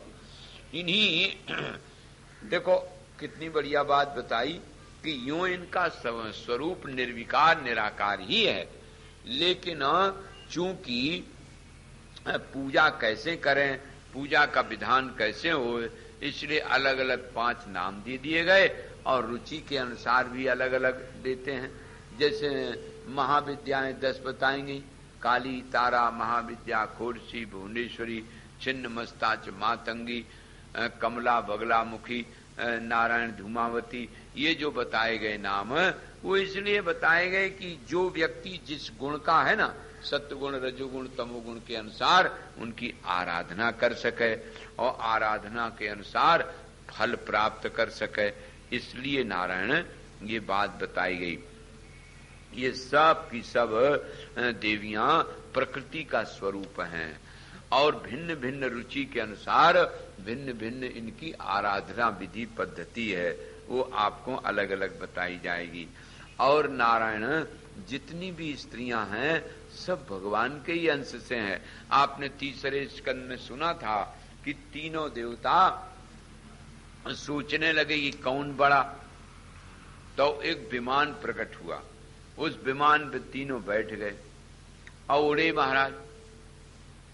इंद्रलोक गए, ब्रह्मलोक गए, शिवलोक गए, विष्णुलोक गए और फिर अंत में मणिद्वीप पहुंचे तो वहां माता जी के चरणार बिंदों का जैसे दर्शन किया तैसे स्त्री रूप हो गए।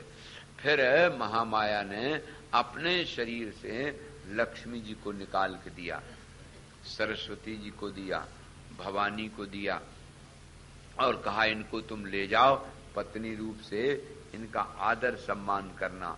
और संसार में जितनी भी पत्नी हैं, जितनी भी स्त्रियां हैं, सब हमारा ही स्वरूप समझना चाहिए। विद्या समस्ता स्तौ देवी भेदा स्त्रिया समस्ता सकला जगत्सु। जिस घर में स्त्री का सम्मान, नारी का सम्मान होता है, वहां से लक्ष्मी कभी नहीं जाती, और जिस घर में नारी का सम्मान नहीं होता वहां लक्ष्मी कभी टिकती नहीं। इसलिए नारी का बड़ा सम्मान और आदर करना चाहिए। आजकल ये जो दरिद्रता आ गई ना, दहेज इत्यादि के कारण माता पिता को बड़ी चिंता हो जाती है अगर कन्या हो जाए, कितना, लेकिन वो कंजूस लोगों को होता है, क्योंकि बेटा होगा तो सोचते हैं बड़े प्रसन्न तो मिलेगा, ऐसे कहते इतना हमारे पढ़ाई में खर्च हुआ तो इतना तुम दे दो। स्त्री एक रत्न है, कन्या रत्न है, उसका आदर करना चाहिए। विष्णु विग्रह संभूता द्रव रूपा सनातनी। नारायण अब परिपूर्णतमा पंच विद्या दिव्य प्रकीर्तता याया प्रधानांश रूपा वर्णयामि निशामय।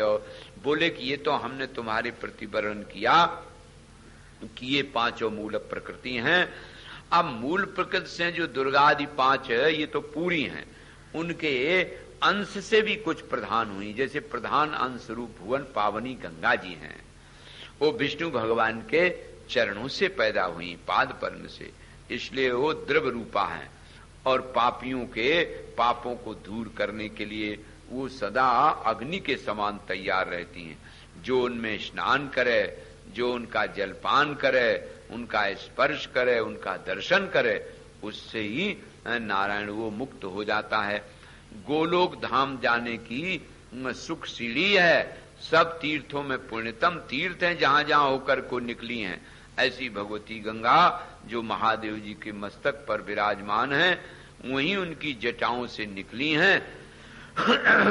उन गंगा मैया को आराधन करना चाहिए, उनको प्रणाम करना चाहिए। बोलो गंगा मैया की।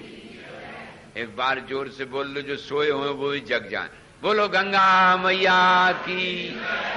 हाँ, तो गंगा मैया का स्नान दर्शन बड़ा पवित्र है। गंगे तो दर्शनान मुक्ति ही, जिनकी प्रभा चंद्र के समान है, श्वेत कमल, दूध के समान धवल वर्ण है, और विशुद्ध सत्व स्वरूपिणी निर्मल अहंकारहीन साध्वी नारायण की प्रिया है। त्रिभुवन पावनी गंगा ये मूल प्रकृति का अंश ही है, इसलिए वो भी उनके बराबर ही समझना चाहिए। और इसी प्रकार से नारायण विष्णु कामनी देवी तुलसी हैं, जो नारायण की अलंकृत रूपा हैं, जो नारायण के चरण कमलों में हमेशा रहती हैं। उनकी तपस्या, क्या संकल्प, क्या पूजा आदि कार्य सब जिनके द्वारा संपादित होते हैं, वो तुलसी भी भगवान की प्रिया हैं। उनके दर्शन स्पर्श से संपूर्ण रोग दूर हो जाते हैं।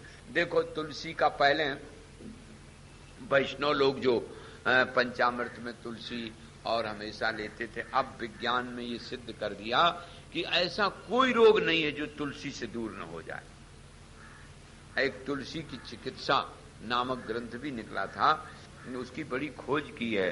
तो नारायण ये तुलसी वस्तुतः बहुत ही रोग नाशनी है और संपूर्ण दुखों को दूर करने वाली है। सो चरण कमलों का स्पर्श मात्र वसुंधरा पवित्र करती है। जिनके बिना विश्व के सब कार्य निष्फल हैं, ऐसी ये भगवान की अंश रूपा जैसे गंगा तैसे तुलसी भी है। स्वयं कल्प वृक्ष स्वरूप है, भारत के सब वृक्षों की ये देवी है। और घरों में भक्त लोग इसको रखते हैं, इसकी पूजा करते हैं। ये तुलसी देवी मूल प्रकृति का प्रधान अंश है। और कश्यप कन्या मनसा जो शंकर की प्रिय शिष्या हैं, वो भी शास्त्र ज्ञान में महापंडिता हैं। नागेश्वर, आप कभी हरिद्वार जाएं तो मनसा देवी और चंडी देवी का दर्शन करें। वो नागेंद्र गणों से युक्त और नाग शैया पर शयन करने वाली सिद्ध योगिनी, विष्णु स्वरूपिणी, विष्णु भक्ता, विष्णु पूजा में तत्पर रहने वाली वो तपस्विनी है। तो देवमान के 3 लाख वर्ष पर्यंत श्री हरि की आराधना करके भारत में तपस्वियों में प्रधान मानी गई। तो वो मंत्र की अधिष्ठात्री देवी हैं और ब्रह्माद्वैत को देने वाली, संपूर्ण ऋषि मुनियों की रक्षा करने वाली, श्री कृष्ण के अंश से उत्पन्न हुई और जरत्कारु ऋषि की पतिव्रता स्त्री हैं, जो मुनिश्रेष्ठ आस्तिक महात्मा की माता हैं। वो मूल प्रकृति की अंश हैं, जिनका नाम देवसेना है और वही षष्ठी व्रत हैं। और षष्ठी देवी की पूजा बड़ी प्रधान है। जिनके माताओं के बेटा नहीं होते, वो षष्ठी की पूजा होती है। दतिया में महाराज जी षष्ठी व्रत कराते थे और उनकी पूजा भी कराते थे। श्रेष्ठतम मातृका है वो पतिव्रता, तीनों जगत को पुत्र पौत्रादि देने वाली, धाई की तरह सेवा करने वाली हैं। उनका नाम षष्ठांश रूप होने के कारण षष्ठी नाम कहा गया है। और तो वृद्ध भाव योगिनी के बेस में रहती हैं, बालकों के निकट, बालकों के अरिष्टों को दूर करने वाली, बैसाख इत्यादि 12 महीने में जिनकी पूजा सब जगह प्रचलित होती है। बालक के उत्पन्न हुए 6ठे दिन गृह सोवर में पूजा हो, 20 दिन होने पर 21वें दिन उनकी शुभकरी पूजा को विधान है। सो अवनत मस्तक से सब ऋषि मुनि जिन्हें प्रणाम करते हैं, स्नेहार्दते बालकों की रक्षा करने वाली षष्ठी देवी मूल प्रकृति का षष्ठांश है। और वो देवी मंगल चंडिका, जो जल, स्थल, अंतरिक्ष और बालकों के घर घर मंगल विधान करके भ्रमण करती हैं, वो देवी नारायण मंगल कारिणी है, इसलिए उनका नाम मंगलमयी रखा गया। संहार काल में प्रचंड रोष रूपिणी मूर्ति धारण करें, इसलिए उनका नाम चंडी रखा गया। सो नारायण ये स्त्रियों को पुत्र पौत्र धन ऐश्वर्य यश इनको देने वाली हैं। तेन मंगल चंडी सा पंडितई पर कीर्तिता प्रति मंगलवारेशु प्रीति विश्वेशु पूजता। मंगल में इनकी पूजा होती है। पुत्र पौत्र धन ऐश्वर्य यशो मंगलदायिनी परितुष्टा सर्ववांछा प्रदात्री सर्वयोषिताम। सब कुछ देने वाली महाराज हैं ये, तो इसलिए इनका नाम रखा गया। जो शुंभ और निशुंभ को जिन्होंने मारा था, निपात कवच को मारा था, मूल प्रकृति दुर्गा के ललाट देश से आविर्भूत हुई, इसलिए दुर्गा की अर्धांश रूपा और उनके समान गुणवती और वैसे ही बिल्कुल तेजस्विनी है ये। इनकी कांति देखने से ऐसा लगता है एक ही काल में मानो करोड़ों करोड़ों सूर्य प्रकट हो गए हों। तो ये सबसे अधिक बलवती हैं, लोगों को रक्षा करती हैं, सिद्धदात्री हैं, कृष्ण भक्त और महाराज ऋषि मुनि महात्माओं को पालती हैं। निरंतर कृष्ण की चिंता से जिनका शरीर कृष्ण वर्ण रहता है, ऐसी ब्रह्मांड विध्वंस कर सकने वाली, क्रीड़ा के लिए शंकर की सहायता देने वाली, अर्थ काम मोक्ष देने वाली ये महारानी काली जी हैं। वसुंधरा देवी जिनका ब्रह्मादि देवतागण स्तवन करते हैं, ऐसी वो आधार स्वरूपा रत्नाकरा रत्न गर्भा श्रेष्ठतम सबको जीवन देने वाली वसुंधरा देवी हैं, पृथ्वी देवी हैं। उनकी भी पूजा और आराधना होती है। ये प्रकृति की कला से उत्पन्न है और जिनकी पत्नी है अब एकादि क्रम से, तो ये देवी स्वाहा स्वधा ये भी देवियां हैं। इस तरह से नारायण ने कहा देवर्षि नारद जी ये 5 प्रकृति और 5 प्रकृति के अलावा कुछ और देवियां हैं, जैसे हैं गंगा हैं, तुलसी हैं, षष्ठी है, मंगल चंडी, मनसा देवी। हरिद्वार में आप कभी जाएं तो इनका जरूर दर्शन करें, मनसा देवी और चंडी देवी। अब एक जगह मनसा देवी में तो अब लिफ्ट लग गई खटोला टाइप का महाराज, तो उससे लोग जाते हैं दर्शन करे आते, जरा ऊंचे पे हैं। और चंडी देवी में तो अभी सीढ़ियों पर चढ़ने के लिए व्यवस्था है, लेकिन बहुत ऊंचे पे नहीं है, दर्शन होता है। यया विना हविर्दानं न गृहीतुं सुराक्षमा दक्षिणा यज्ञ पत्नी च दीक्षा सर्वत्र पूजिता। वर्णन करते हैं कि जिनके बगैर यज्ञ की पूर्ति नहीं होती वो दक्षिणा देवी हैं। यया विना ही विश्वेषु सर्वकर्म ही निष्फलम स्वधा पितॄणाम पत्नी च मुनिभिर नरैः। और स्वाहा करके जो हवन किया जाता है उससे देवता लोग भोग ग्रहण करते हैं, और स्वधा करके पितरों को श्राद्ध दिया जाता है। वो पूजता पितृदानम ही निष्फलम च यया बिना, जिनके बिना पूजा ही बेकार होती है। तो ऐसी ये देवी का वर्णन आया।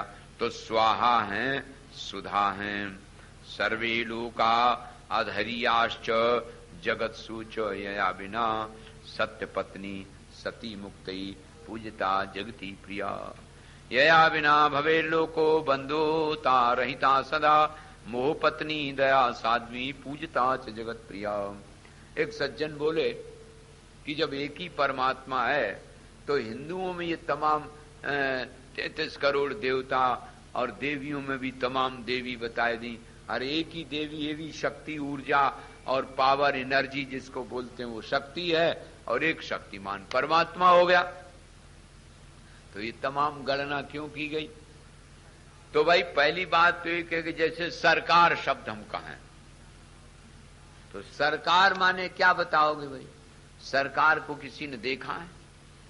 राष्ट्रपति से लेकर के और तहसील के चपरासी तक सब सरकार ही तो है, सब व्यवस्था है।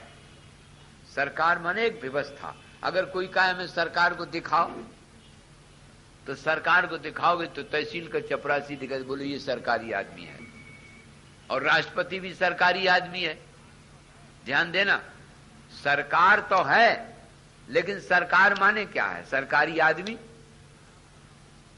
अब हिसाब लगाओ, ये तो बहुत कम है। जिसका जिससे काम चलता है उसके लिए वो देवता बता दिया जाता है। इसलिए तुम्हारे यहाँ पहले लोकसभा बताई, 15 लाख आदमी के बीच में एक आदमी चुना गया। इसके बाद सोचा कि जो गांव वाले हैं, जो बहुत पड़ोस के, उन्हें अगर जरूरत पड़ी तो बोले तो MLA कर लो। तो हर एक प्रांत में फिर विधानसभा बनाई गई। अब विधानसभा में कितने सदस्य हैं जोड़ना, हर एक प्रांत के सदस्य जोड़ो, और हर एक प्रांत के सदस्य जोड़ के फिर लोकसभा के सदस्य जोड़ो, और फिर एक एक मंत्रिमंडल में, जैसे मान लीजिए वित्त मंत्रालय है, अब वित्त मंत्रालय के क्लर्क जोड़ो, तो तुम्हारे निकट जो आदमी होता है ना, उससे तुम्हारी खबर वहां तक पहुंच जाती है।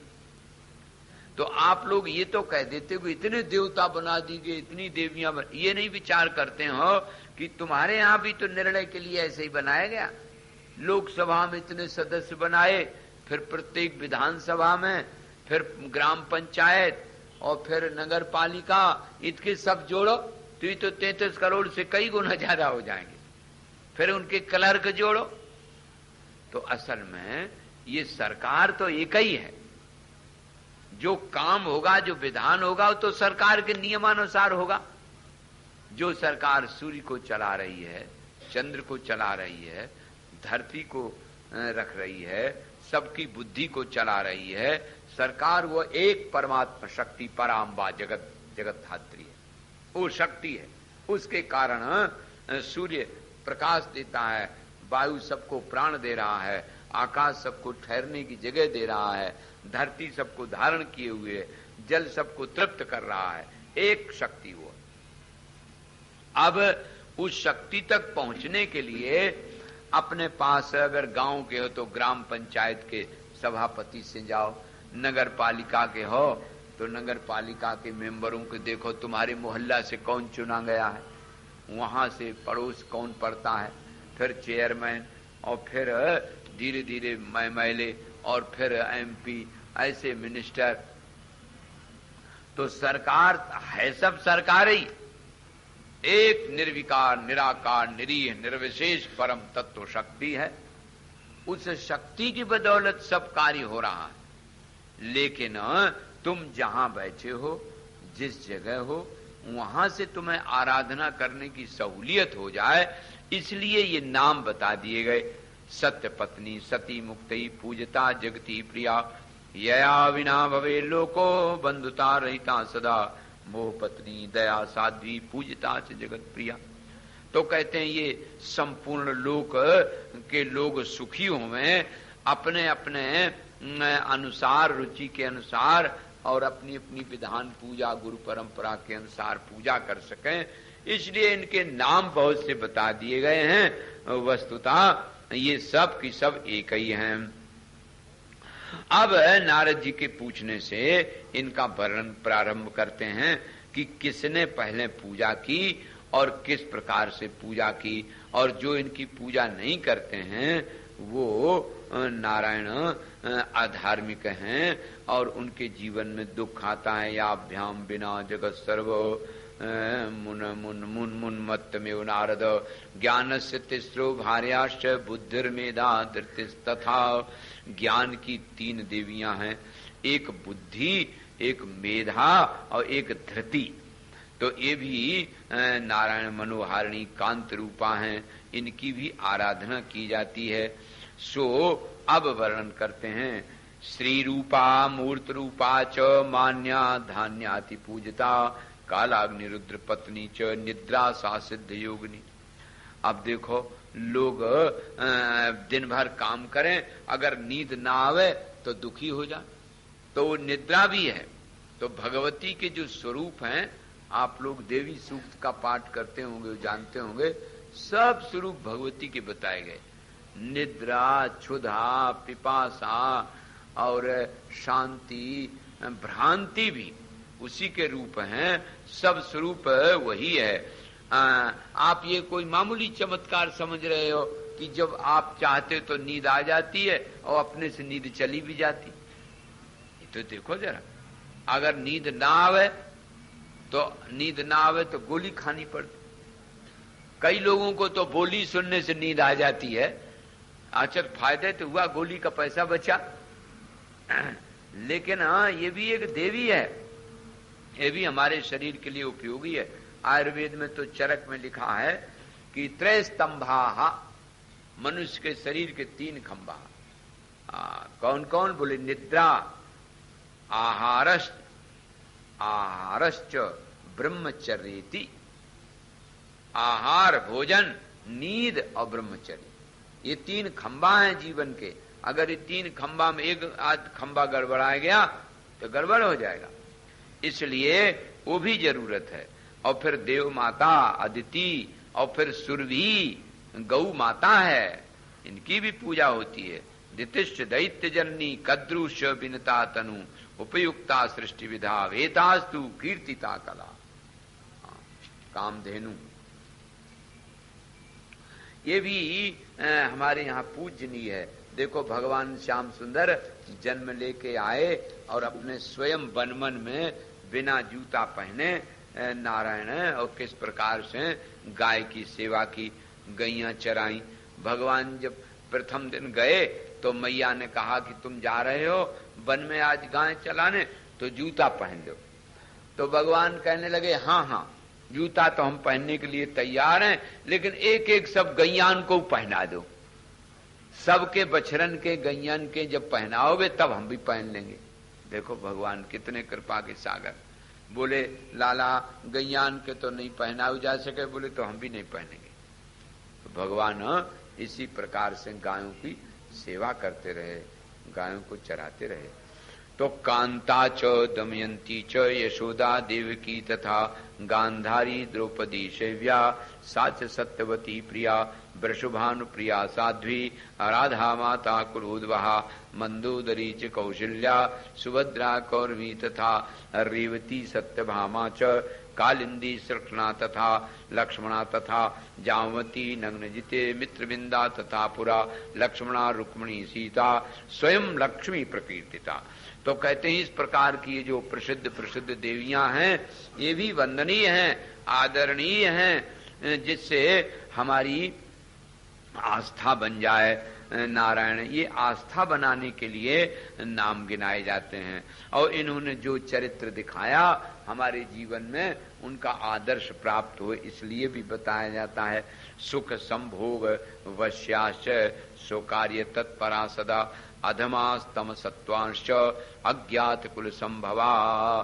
देखो कई बार ऐसे होते हैं कि ये जीवन में जो स्त्रियां मृत्यु लोक में कुल्टा और स्वर्ग लोक में अप्सरा कहलाती हैं और पुंशली हैं, वो भी प्रकृति का ही अंश है, क्योंकि वो तमोगुणात्मक है। और जो प्रकृति का स्वरूप हमने तुम्हें बताया, वो पुण्य क्षेत्र भारत में प्रकृति देवी की पूजा की जाती है। पहले आपने सुना था कि राजा सुरथ ने दुर्गति नाशनी मूल प्रकृति दुर्गा की पूजा की थी, तो उनको राज्य मिला। भगवान श्री रामचंद्र जी जब रावण नहीं मर रहा था तो दुर्गा की पूजा की, रावण के मारने से तीनों लोकों में उनकी पूजा का प्रचार हुआ। और दक्ष की कन्या रूप में फिर उन्होंने जन्म ग्रहण किया। वो जो सती हुई थी पार्वती जी कहलाई, उन्होंने दानव कुलों का संहार किया। नारायण दक्ष के यज्ञ में पति की निंदा सुन करके उन्होंने देह त्याग दी थी, फिर पार्वती बन के आई। तो विविध रूप सब उन्हीं के हैं। नारायण वे भगवान शंकर की पत्नी बनी और गणेश जी की माता बनी। बभूवस्तु तनौ पश्चात तस्याश्च नारद लक्ष्मीर मंगल भूपेन प्रथम परिपूजता। गणेश जी की कथा आप लोगों ने सुनी होगी। कभी कभी विचार बदल जाता है भाई। एक बार क्या हुआ, लक्ष्मी जी ने सोचा चलो अन्नपूर्णा क्या हुआ, तो लक्ष्मी जी के मन में आया कि जाएंगी तो क्या बेचारी स्वागत करेंगी। कहे बैल एक बूढ़ा और बरगद के नीचे बैठी, न कोई घर न मकान न वो खाने पीने को, उनके देवता तो धतूरे ही खा लेते हैं। मन में ये बात आई, लेकिन चलो कोई बड़ी बहन है, चलो हो आए चले। तो लक्ष्मी जी वहां से चली अन्नपूर्णा जी समझ गई कि लक्ष्मी जी आ रही हैं, तो उन्होंने अपने संकल्प से तुरंत दिव्य वस्तु में प्रकट कर दी और तमाम दास दासियां सुंदर से सुंदर। लक्ष्मी जी सोचे ये जो दासियों को देख के लगा कि तो हम ही हैं, लक्ष्मी जैसी ऐसी बिल्कुल दासियां सैकड़ों दिखाई दें। और अन्नपूर्णा जी कहा ये अन्नपूर्णा को तो हम पहचानती थी, ये कौन है, ये तो सब हमारी रूप दिखाई दे रही। और सब उनका स्वागत करें, आओ आओ आओ माता जी, आओ आओ अंदर चलो माता जी। और अंदर जाएं तो और दासियां, बड़ा सुंदर दिव्य स्थान दिखाई दिया। अन्नपूर्णा तो बरगद के नीचे रहती थी, एक बूढ़ा बैल था, हम सोच रही थी इनके यहाँ क्या स्वागत करें, क्या होगा, लेकिन यहाँ तो बहुत तमाशा दिखाई दे रहा। इस प्रकार से महाराज लक्ष्मी जी गई, उनका बड़ा सुंदर व्यंजन हर प्रकार से स्वागत सत्कार हुआ। तो लक्ष्मी जी ने कहा कि माँ ये तो तुम्हारी कोई बड़ी बात नहीं है, तुम्हारा ये सब चमत्कार है, ऐश्वर्य से तुम संपन्न हो ही हो, लेकिन एक बात मेरे समझ में नहीं आई, ये तो तुमने ऐश्वर्य दिखाया, अरे कहो कम से कम एक मकान तो हो, देवियां रहा, ये तो विवाह ही न करते शंकर जी, और विवाह किया तो मकान तो एक होना ही चाहिए। उनके समझ में आ गई महाराज, लक्ष्मी जी का जरा सा संग किया तो समझ में आ गई। और लक्ष्मी जी तो चली गई, भोले बाबा आए तो वो रूठ गई। कहा भाई क्या बात है, कहा कि क्या बतावें, आपने विवाह तो कर लिया, न कोई रहने के लिए जगह दी न कुछ, अरे थोड़ा बहुत घर मकान तो, अरे बोले तुमने कहा क्यों नहीं। तो उन्होंने तुरंत विश्वकर्मा से कहा, बड़ा दिव्य स्वर्ण की नगरी बन गई, तैयार हो गई, लो नगरी लो, देखो ढूंढो। पार्वती जी ने देखा, बड़ी प्रसन्न हो गई, अरे बहुत सुंदर बहुत सुंदर, चलो इसी में चले रहें। कहा कि पहले गृह प्रवेश तो कर लो, गृह प्रवेश के लिए पंडित बुलाओ। रावण सबसे बढ़िया पंडित, रावण को बुलाया गया, उसने गृह प्रवेश के सब मुहूर्त विधि वस्त्र पूजन वगैरह कराया। और माता जी ने कहा कि हाँ बेटा आप तुम कुछ दक्षिणा मांग लो। बोले मैया हमें तो नगर ही सबसे बढ़िया लग रहा है, यही हमें दे दो। वही दे दिया, वो लिए चला गया लंका। शंकर जी ने कहा कि देखो मिल भी गया और चला भी गया। तो असल में अपने अपने स्वभाव के अनुसार सब कोई रहना जानता है, यही प्रकृति का खेल है। आज का विश्राम यही होता है। बोलो प्रेम से दुर्गा मैया। हरि के भजन में हो जा रे दीवाना, हरि के सपनों की दुनिया का क्या रे ठिकाना, सपन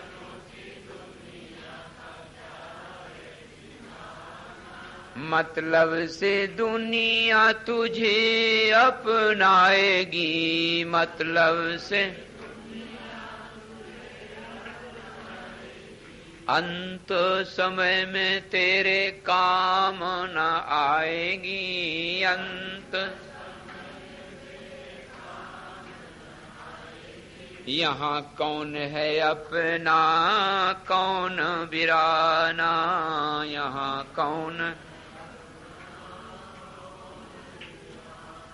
सपनों की दुनिया का क्या रे ठिकाना, सब झूठी सारी दुनिया झूठे सारे मीत रे, झूठी सारी झूठी है रीत यहाँ, झूठी है प्रीति रे, झूठी देख मेरे मनुआ जाल में न आना, देख मेरे संग ना जाए तेरे कौड़ी छदाम रे, संग ना चिंता में खोया तूने जीवन तमाम रे, चिंता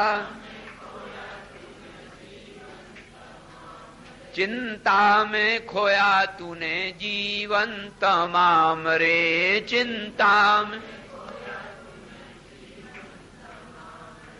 पड़ा रह जाएगा, माल खजाना पड़ा रह जाए।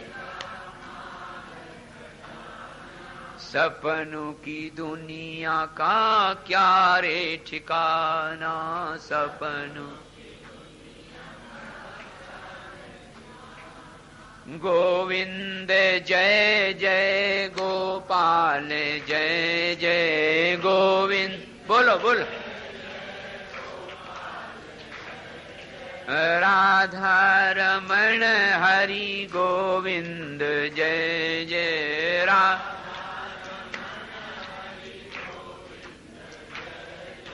गोविंद जय जय गोपाल जय जय गोविंद। श्रीमन नारायण।